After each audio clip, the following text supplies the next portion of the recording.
पहले ही आपको बताना चाहता हूं कि मेरा इंटरेस्ट क्या है कि हमारी ऐसी आदिवासी लीडरशिप बने कि जहां भी कांग्रेस पार्टी में हम देखें, मैं आपकी कांग्रेस पार्टी में मदद करना चाहता हूं। उसके लिए आपको संगठित होना पड़ेगा और जो सचमुच में आदिवासियों की बात कर रहे हैं, जो थोड़े डायनामिक हैं और आदिवासियों को लड़ रहे हैं, उनको आगे करना पड़ेगा। तो अब हम क्या कर रहे हैं, हम नया कदम ले रहे हैं। अभी हमने गुजरात में शुरू किया है, उसमें 41 नए डिस्ट्रिक्ट प्रेसिडेंट हमने चुने और डिस्ट्रिक्ट प्रेसिडेंट्स में उसमें आदिवासी होंगे, उसमें दलित होंगे, उसमें पिछड़े होंगे, उसमें जनरल कास्ट होंगे, उसमें सब होंगे। जो पावर है हम डिस्ट्रिक्ट प्रेसिडेंट को देने जा रहे हैं। तो डिस्ट्रिक्ट प्रेसिडेंट वहां पे कांग्रेस पार्टी को चलाएगा, कांग्रेस पार्टी की रक्षा करेगा, आइडियोलॉजी हमारी जो विचारधारा है उसकी रक्षा करेगा, मेंबरशिप बढ़ाएगा और डिस्ट्रिक्ट प्रेसिडेंट मतलब नोडल हमारा ऑफिसर बन जाएगा।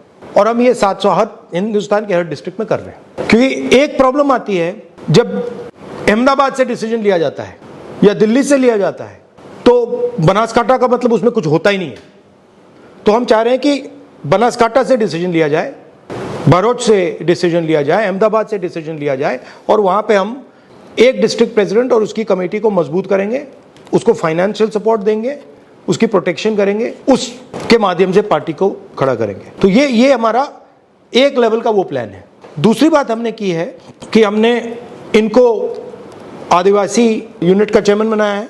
अगर आदिवासी जिला है तो इनका जो संगठन है उससे भी टिकट के बारे में पूछा जाएगा। ये नहीं कि भैया आप आदिवासी संगठन हो, आप उधर दौड़ रहे हो और टिकट का टाइम जब आएगा, पंचायत का टाइम जब आएगा, जिला परिषद का टाइम आएगा, आपका कुछ लेना देना नहीं। तो ये हम स्ट्रक्चर बना रहे हैं, इसमें टाइम लगेगा, बट हम चाहते हैं कि हर स्टेट में अगर हम देखें तो 10-15 डायनामिक आदिवासी नेता हमें दिखे। जो आदिवासी खुश नहीं है बिकॉज उसके पास जो उसकी प्रोग्रेस होनी चाहिए थी, जो उसका विकास होना चाहिए, उसको नहीं मिला। तो अगर आप उससे कहोगे यार देखो हमने ये किया क्या, वो कहेगा हाँ यार वो तो सब ठीक है मगर मेरी हालत देख जी।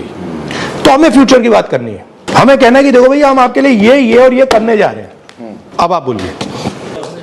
सर आपने सब कुछ ही बोल दिया, जो बोलना है, जो हम बताना चाहते थे सब कुछ बोल दिया। जब से डिजिटलाइजेशन हुआ है लैंड का, सबसे ज़्यादा मार अगर किसी ने खाया है तो वो ट्राइबल्स ने खाया।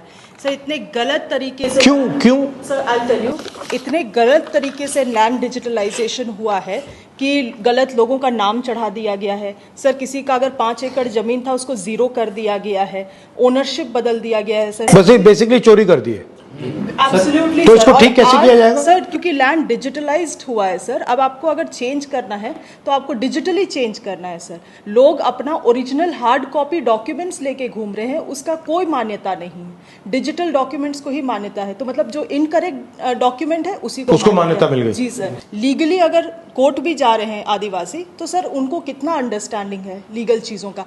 केस को जानबूझ के पेंडिंग रखा जाता है, आदिवासी फॉलो अप नहीं कर पाता है। सर उसके पास मोबाइल है, स्मार्टफोन तो है नहीं, छोटा फ़ोन किसी के पास वो भी नहीं, वो डेट तक नहीं फॉलो अप कर पाता है। अचानक से कोई नया ओनर इरप्ट हो जाता है लैंड का और कोर्ट का जजमेंट दे दिया जाता है, ओनरशिप को कंटेस्ट भी नहीं किया जा रहा है। सर ट्राइबल्स के लिए अलग से एक लीगल काउंसिल बनाया जाए जो कि ट्राइबल के लैंड इश्यूज़ को कंटेस्ट करे, आर्ग्यू करे। सर आज आप भी जानते हैं कि कोर्ट में कौन बैठे हुए हैं सर और कौन हमारा भला चाहता है।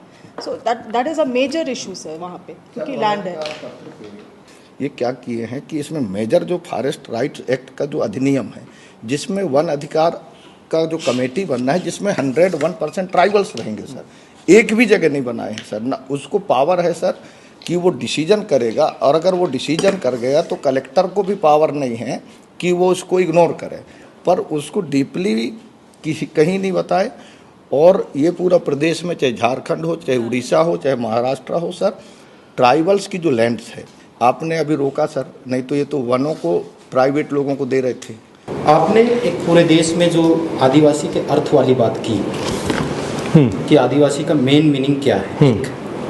क्योंकि आप देशज हैं, यहाँ के मालिक हैं, इसलिए जल जंगल जमीन पे पहला राइट्स आदिवासियों का है। तो जन संगठनों का विश्वास कांग्रेस पार्टी के प्रति बड़ा है सर, क्योंकि वो कह रहे हैं वनवासी और हम कह रहे हैं आदिवासी। लेकिन आपने एक बात महत्वपूर्ण की सर, यूनिटी की, एकता की। हम संगठित नहीं हैं। आरएसएस इस बेस पे काम कर रहा है सर हमारे क्षेत्र में एक। तो इसके लिए हमको कुछ ना कुछ बड़े लेवल पे जाके सोचना पड़ेगा कि इसका साटा हुआ क्या करें। गुजरात में सर जल जंगल ज़मीन की बात की है, इसमें पूरे गुजरात में ये 30 साल में बीजेपी सरकार ने शेड्यूल ट्राइब एरिया है हमारा, बनासकांठा में अंबाजी हो, अरवली में शामलाजी हो, दाहोद डिस्ट्रिक्ट हो, अब अभी आप राजपीपला में केवड़िया कॉलोनी हो, ये सापुतारा डांग में भी इश्यू है। पूरी जमीन आदिवासियों की बीजेपी सरकार ने उद्योगपतियों को दे दी। इसके लिए हम लड़ते हैं, कोर्ट में भी लड़ते हैं।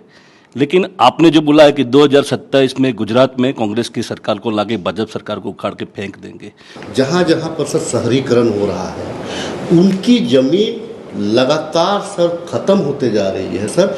इस पे हम कैसे रोके, कैसे इसको रोके, कानून को कैसे हम प्रभावी करें सर, प्रभावी रूप से हम कैसे कानून को लागू कराएं सर, ये हमारे लिए बड़ा चैलेंज है सर।